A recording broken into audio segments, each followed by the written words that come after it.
Hello दोस्तों, स्वागत है आपका हमारे इस ऑनलाइन प्लेटफॉर्म पे। आज हम कुछ शॉर्ट क्वेश्चन हैं उनका रिवाइज करेंगे। जो भी अपने जो पुरानी एग्जाम है उनमें ये क्वेश्चन सारे पूछे हुए हैं। तो ये अपनी PYQ सीरीज है, इसका आज फर्स्ट सेशन है। तो इसी के साथ हम शुरुआत करते हैं आज के सेशन की। ध्यान से देखना क्वेश्चन को, देना अपना सही जवाब। क्वेश्चन को ध्यान से पढ़ना। इसमें लिखा which of the following is use in the management of hyperkalaemia. इसमें पूछा गया है, चार चीजें नीचे नीचे दी गई है जिनमें बोला गया है कि चारों में से ऐसी कौन सी चीज है जो हाइपरकेलेमिया को ट्रीट करने के लिए काम आती है। तो चार में से जो पहली चीज है, इससे तो पहले हमें ये पता होना चाहिए हाइपरकेलेमिया होता क्या है। हाइपरकेलेमिया मतलब पोटेशियम का लेवल क्या है शरीर में, वो इंक्रीज हो गया। इसकी जो नॉर्मल वैल्यू होती है वो होती है 3.5 टू 5.0। इसमें क्या होता है, पोटेशियम का लेवल अगर बढ़ गया है तो इसको क्या बोलते हैं, हाइपरकेलेमिया। एंड पोटेशियम का लेवल अगर कम है तो इसको क्या बोलते हैं, हाइपोकेलेमिया। अब इसमें पूछा गया है इसके मैनेजमेंट के लिए इन चार में से हम क्या करेंगे। तो मैग्नीशियम सल्फेट देंगे क्या, जी नहीं, बिल्कुल गलत जवाब। पोटेशियम क्लोराइड देंगे क्या, अरे इससे तो पोटेशियम का लेवल और बढ़ जाएगा। और सोडियम बाइकार्बोनेट इसका जवाब है नहीं। इसका जवाब जो है वो होगा इंसुलिन विथ ग्लूकोज। अगर इंसुलिन को हम ग्लूकोज के साथ देंगे तो ये क्या करेगा, पोटेशियम के लेवल को कम करेगा। अब ये पोटेशियम को लेवल को कम क्यों करेगा, क्योंकि जो ग्लूकोज है, जो अपना ग्लूकोज है वो क्या करता है, सेल में अपने साथ बाइंड करके किसको ले जाता है, पोटेशियम को।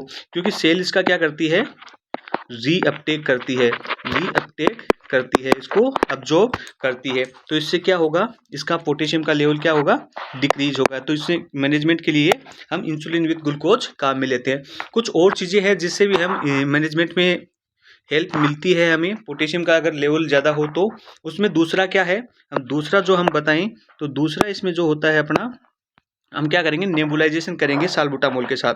साल्बुटामोल के साथ क्या करेंगे, नेबुलाइजेशन करेंगे।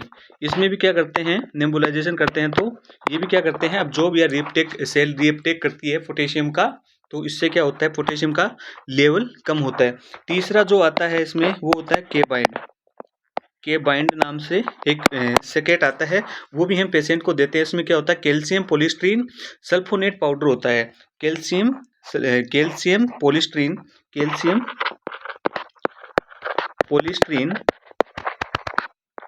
सल्फोनेट क्या होता है, एक पाउडर होता है, वो हम पेशेंट को दे देते हैं। जिससे क्या होता है, जो पोटेशियम को बाइंड करके बाउल्स में ले जाता है और जो स्टूल के थ्रू इसको क्या कर देता है, एक्सक्रीट आउट अपनी बॉडी से कर देता है। ये तीन चार चीज़ें हमें इसमें ध्यान रखनी है। अगर पोटेशियम का लेवल ज़्यादा है हाइपरकेलेमिया, पोटेशियम का लेवल कम है हाइपोकेलेमिया। अगर सोडियम का लेवल ज़्यादा है तो हाइपरनेट्रीमिया, और अगर सोडियम का लेवल कम है तो हाइपोनेट्रीमिया। ये मोस्टली हमें चीज़ें ध्यान में रखनी है। इसी के साथ हम इसका जो सही आंसर है वो होगा ए। इसी के साथ हम बढ़ते हैं अगले क्वेश्चन पे। ध्यान से देखिए इस क्वेश्चन को और दीजिए अपना सही जवाब। सही जवाब हमको यहाँ पे क्या करना है, पुट करना है। इसमें बोला गया nurse is assisting a procedure to determine in the surge एक क्या कर रही है, नर्स क्या कर रही है, प्रोसीजर को असिस्ट कर रही है। डॉक्टर क्या कर रहा है, सर्जिकल आईसीयू में एक creating a surgical incision by artery forcep on surgical wound. एक सर्जिकल वुंड है, इससे एक इंसिजन क्रिएट कर रहे हैं फोर्सेप के द्वारा से डॉक्टर। और ये किसके द्वारा कौन सी कंडीशन में कर रहे हैं, स्ट्रेल कंडीशन, यानी फ्री फ्रॉम इन्फेक्शन वाली जो भी अपनी एसेप्टिक टेक्निक यूज करके स्ट्रेल तरीके से क्या कर रहे हैं, वुंड क्रिएट कर रहे हैं। तो इसका ना पंचर वुंड होगा ना इन्फेक्टेड वुंड होगा। इसका जो सही जवाब होगा वो होगा यहाँ पे क्लीन वुंड। इसका जो सही जवाब होगा, ये सीधा सा सवाल है, क्लीन वुंड होगा। ठीक है, इसका जो सही आंसर होगा वो बी होगा। आशा करता हूँ आपको समझ में आया होगा। ये दो क्वेश्चन अपने छोटे क्वेश्चन रहे होंगे, ये बिल्कुल आपको समझ में आए होंगे। इसी के साथ जो है हम आगे बढ़ेंगे तीसरे क्वेश्चन पे। ध्यान से देखिए और दीजिए अपना सही जवाब। इसमें है कि newborn maturity rating scale is assessed by which scale. एक जो न्यू बोर्न की मेच्योरिटी है उसको एक कोई रेटिंग स्केल है जिसके द्वारा हम मेच्योरिटी का पता करते हैं। तो क्या ग्रोथ चार्ट होता है क्या, अरे ग्रोथ को चार्ट करते हैं कि मेच्योरिटी में ग्रोथ से पता चलता है क्या, अरे जीसीएस ग्रोथ मैच्योरिटी को बताता है क्या, अरे अपकार स्कोर बताता है क्या, अरे न्यू बेलार्ड स्कोर बताता है क्या। तो इसका जो सही आंसर होगा वो ए होगा। जीसीएस क्या करते हैं, हम न्यूरोलॉजिकल असेसमेंट के लिए काम लेते हैं। और अपकार किसने दिया था, वर्जीनिया अपकार ने इसको सबसे पहले दिया था। इसमें जो बच्चा बर्थ लेता है तब इस स्कोर चेक करते हैं। एक पहला करते हैं एक जो जन्म के 1 मिनट के, और दूसरा करते हैं जन्म के 5 मिनट के बाद। तो ये होगी चीज क्लियर। यहाँ पे जो सही आंसर होगा वो ए, ना इसमें ग्रोथ चार्ट होगा, ना जीसीएस स्कोर होगा, ना अपकार स्कोर होगा। मेच्योरिटी के लिए हमेशा कौन सा स्केल काम में लेते हैं, न्यू बेलार्ड। अगर आपसे पूछा जाता न्यूरोलॉजिकल असेसमेंट तो होता जीसीएस स्कोर।